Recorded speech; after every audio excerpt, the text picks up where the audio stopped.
Sveiki gerbėmieji žiūrovai, šiandien gaminsime dar vienus pusryčius, šiek tiek kitokius nei aš siūliau anksčiau, dabar tokius pusryčius aš valgau pats. Praktiškai kiekvieną dieną šiek tiek kaitalioju, aš paaiškinsiu ką ir kaip aš kaitalioju. Šie pusryčiai, kuo jie skirsis, jie yra be fruktozės. Be fruktozės ir kaip žinote, cukrus, bet koks netgi fruktozė ir absoliučiai viskas, kas kelia insuliną, labai maišo mūsų mąstysenai. O taip jau yra, kad mano gyvenimas ant tiek yra užimtas, ant tiek busy, aš tiek turiu įrašyti laidų, tiek reiškės protingų dalykų atlikti, kad man tiesiog nėra kada būti tokioje stadijoje, kai aš negaliu praktiškai susikaupti mintimis. Ir praktiškai, jeigu jums po pusryčių reikia eiti į darbą, sakykime, jūs pusryčiaujate darbe ir jūs dirbate protinį darbą, aš tikrai nepatarčiau valgyti fruktozės. Ne pats geriausias dalykas. Na, žiūrėkite patys, jeigu jūs galite susikaupti darbui ir po fruktozės, ir po cukraus, jūsų reikalas, žinoma, jūs galite valgyti. Bet šiaip man asmeniškai netinka. Netinka galbūt dėl to, kad aš taip pat propaguoju periodinį badavimą, o tai reiškia, kad mano cukraus kiekis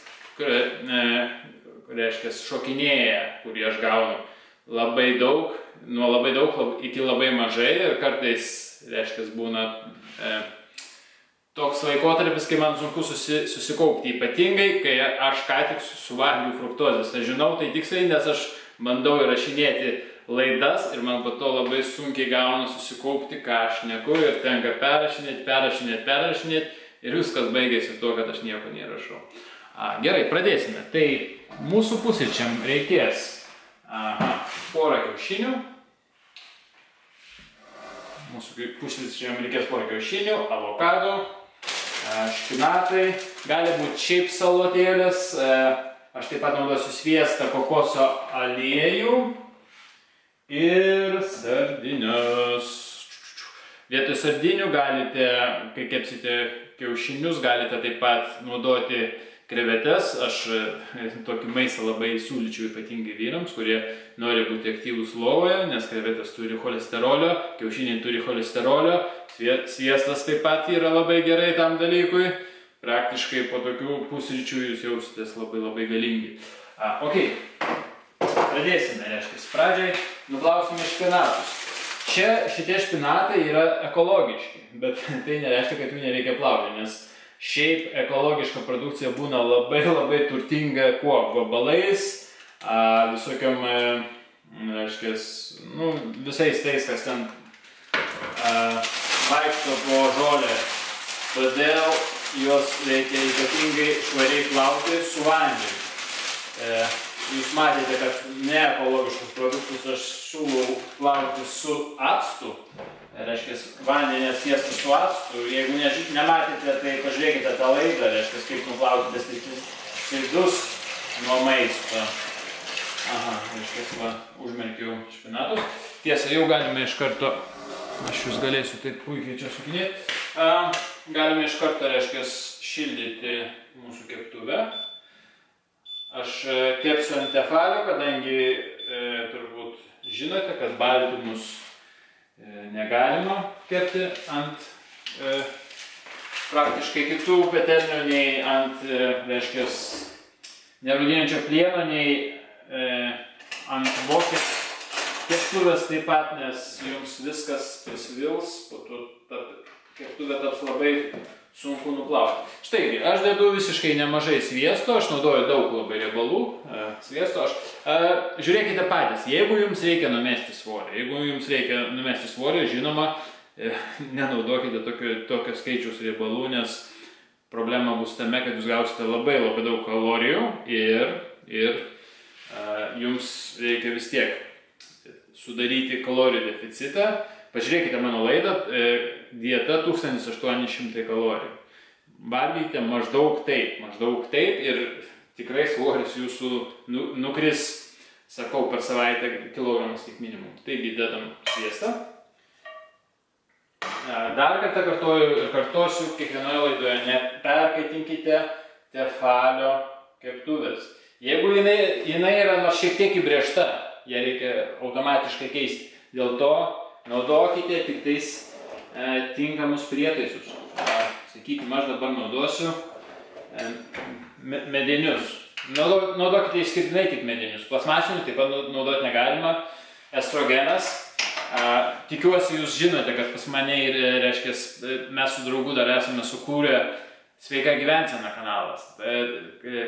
Tai daug laidų išeina ir ten, aš nenorėsiu kartotis. Tai greitai rašinėsim laidą apie estrogeną ir hormonų imbalansą, kuris bus grinai tame kanale. Jums labai siūlyčiau užsiprenumeruoti tą kanalą ir nepražiūrėti nė vienos mūsų laidos. Gerai, reiškia 3 kiaušiniai. Aš valgysiu 3 kiaušinius, bet žiūrėkite vėlgi, jeigu jūs norite mesti svorio, turbūt geriau apsistokite 2, bet kaip minimum 2. Aš nesiūlau valgyti vieno bus per mažai. Kiaušiniai labai turtingi. Čia praktiškai yra multivitaminų kompleksas kiaušinis. Geltonume. Baltymuose praktiškai nieko nėra, tik tai baltymai, kurie mums visiškai nereikalingi. Aha, tiesa, dar aš į keptuvę žadu įmesti kokoso aliejus, nes vieną ant sviesto gali pradėti šitiesių. Taigi, šiek tiek įdėjau, aš nežinau, kiek čia buvo, kokie 8 gramai kokoso aliejus ir turbūt kokie 12 gramų sviesto. Žiūrėkite, aš kiaušinius plaunu su indų plovikliu, kadangi čia gali būti išmatų ir dažniausiai ir būna, nes jų normaliai niekas nenuplauna, kam reikia, o turbūt patys žinote, kad galima susirgti baisia liga salmoneliozė ir labai sėkmingai nuo tos ligos dasibaigti, nes ta liga labai pavojinga. Taigi apiplaunu ir aš galėsiu juos labai saugiai naudoti. Štai taip. Ir avokadą taip pat aš plaunu, nes jis yra neekologiškas, tai reiškia, jis yra apipurkštas visokių velnių. Jeigu jūs paprastai nuplausite vandeniu, tai kas bus, kai jūs ją pjausysite su peiliu, reiškia, tie toksinai prasiskverbs į patį minkštumą. Viskas jau, reiškia, dabar šiek tiek paklausiu dar špinatus. Kaip matote, plaunu po krano vandeniu, žinoma, geriau būtų plauti po šaltinio vandeniu, bet iš kur aš jį gausiu. Galima plauti po, reiškia, filtruotų vandeniu, bet vėlgi viskas kainuoja, už viską reikia mokėti. Galų gale visiškai sveika mityba, absoliučiai be toksinų, be nieko mums taip pat kenksminga yra, kadangi mes turime gauti šiek tiek streso, mūsų imuninė sistema turi būti pasiruošus kovoti, nes patys pagalvokite, jūs gyvensite visiškai be idealiuose sąlygose ir išeisit kada nors į lauką ir pravažiuos koks nors kamazas užpildytas su kokiu biokuru ir, taip sakant, jūs atsigursite ligoninėje, nes jūsų imuninė sistema tam bus visiškai nepasiruošus. Ir štai jums sveika mityba. Nenuostabu, kad tie tipo sveiki gyventojai žemės miršta labai anksti, nes, taip sakant, gyvena per daug sveikai. Taigi, per daug sveikai gyventi taip pat nereikia. Šiek tiek toksinų yra gerai, per daug mirtina, bet visiškai be toksinų mes gyventi negalim, nes mūsų gyvenimo sąlygos tiesiog nėra idealius. Nebent jūs gyvenate, kaip būna dabar YouTubininkai Havajų saloj, jie maitina vegetarai visokie ten, visokie velniai. Žinoma, tokiose sąlygose jūs galite būti vegetaras. Kai, reiškia, viskas aplinkui žydi kiaurus metus, pilna vaisių, daržovių, viskas pilna vitaminų. Bet užmirškite tai daryti Lietuvoje. Koks vegetaras Lietuvoje? Nejuokite žmonių. Lietuvoje vegetaras miręs vegetaras. Gerai, jeigu iki 60 gyvensi. Ok, judame toliau. Bet šiaip apie vegetarus aš sukursiu atskirą laidą. Turbūt padarysiu sveiko gyvensenai kanale. Ok, reiškia, greit parodysiu. Špinatai šiek tiek jau apkepė. Kuom gerai kepti špinatus? Matote, mums reikia siaubingai daug kalio. Šiaip vitaminų, jeigu jūs valgote daug daržovių, mums ir taip netrūksta. Vaisių, daržovių. Aš tiesa vaisius aš valgau, bet aš valgysiu šiek tiek vėliau, nes šiaip mes dabar su Vaidu žadame įrašinėti laidą. Man reikia, kad mano smegenys veiktų gerai, aš negaliu sau leisti valgyti fruktozės. Štai taip. Tepame. Okay. Tuo laiku, kol čia keps, aš greitai supjaustysiu avokado.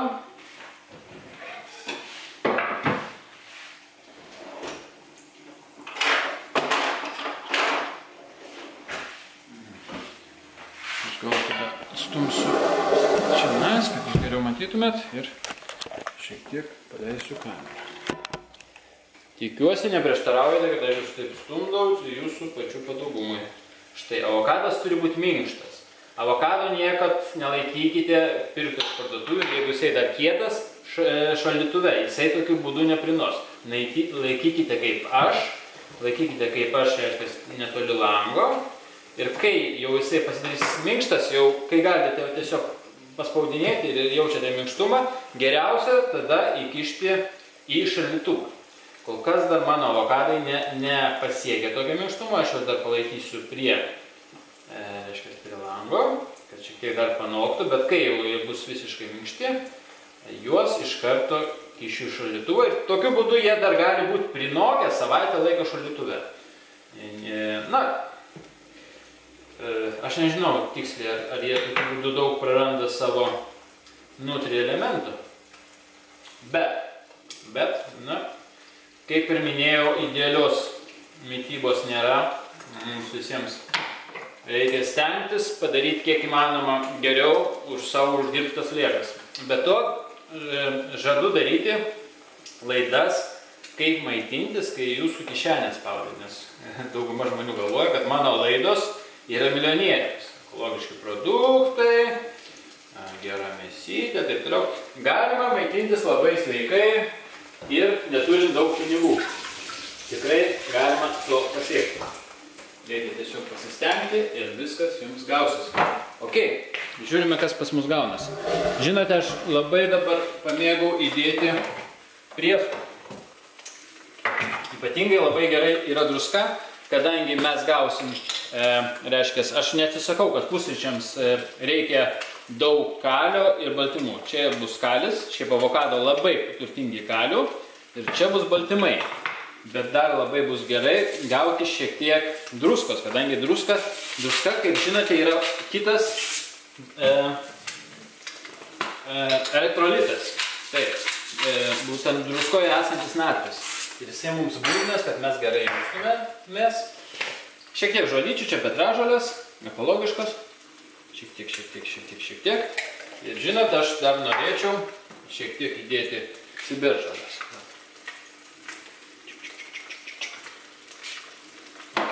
Pažiūrėkite į šitą grožį. Nustabu, ne? Dabar aš žadu apkepti ir iš kitos pusės, nes reiškia, kai kiaušiniai prastai apkepti, man asmeniškai prastai jie virškinasi. Žiūrėkite patys. Tai va, šiek tiek dar iš šitos pusės pakepu ir viskas, faktiškai pusryčiai paruošti. Paimam lėkštutę.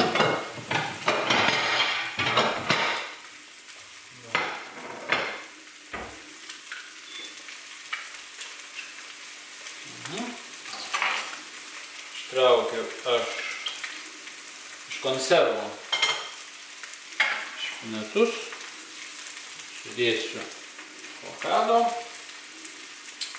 ir kiaušinis, pažiūrėkite, kaip gražiai pas mus iškepė. Belieka perdėti gražiai į lėkštutę.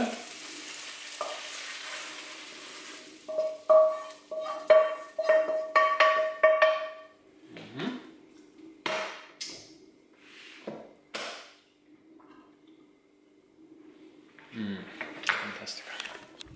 Na, štai tokie mano tie pusryčiai. Pažiūrėkite. Labai skanu ir labai sveika iš tikrųjų. Nu, kaip ir sakiau, idealios dietos jums šiais laikais nepavyks pasiekti, nebent gyvenate kokiuose Havajuose, turite pinigų, lėšų taip gyventi.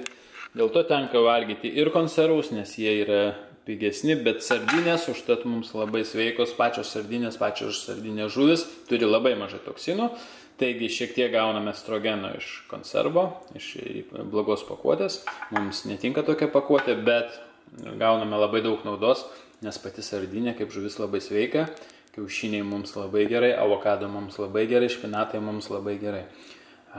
Druska mums labai gerai, juodas pipiras su ciberžolė labai geras mišinys mums, petražolė mums labai gerai, labai sveikas maistas, sviestas ir kokoso aliejus taip pat mums labai gerai. Ir pažiūrėkite, kiek daug, reiškia, iš skirtingo maisto padaryti pusryčiai. Aš žiūriu tiesiog šitos kvailus sveikuoliškus žurnalus, kur pusryčiai, reiškia, tosteris,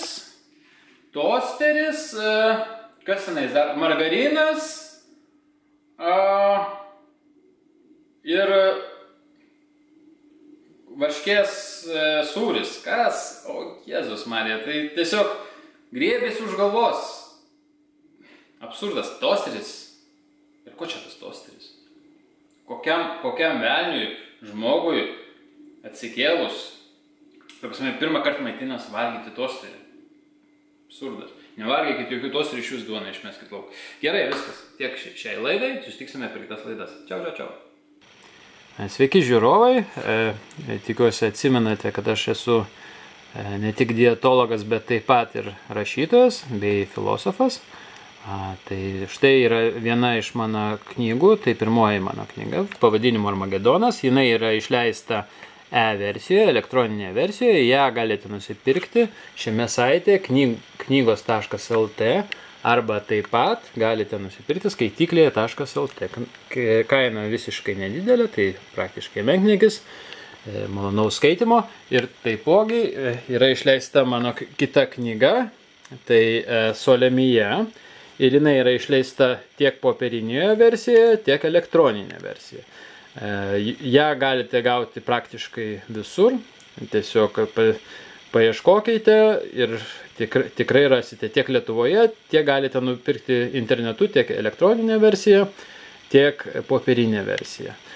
Ir jei jums patinka mano požiūris į gyvenimą, patinka mano sveikuoliški nuostatai, taip pat labai būčiau dėkingas, jeigu padėtumėt platinti mano YouTube kanalą ir mano video, dalindamiesi, reiškia, mano vaizdais per Facebooką ar ten per kitus platinimo kanalus su savo draugais, tai taip pat praverstų ir jūsų draugams.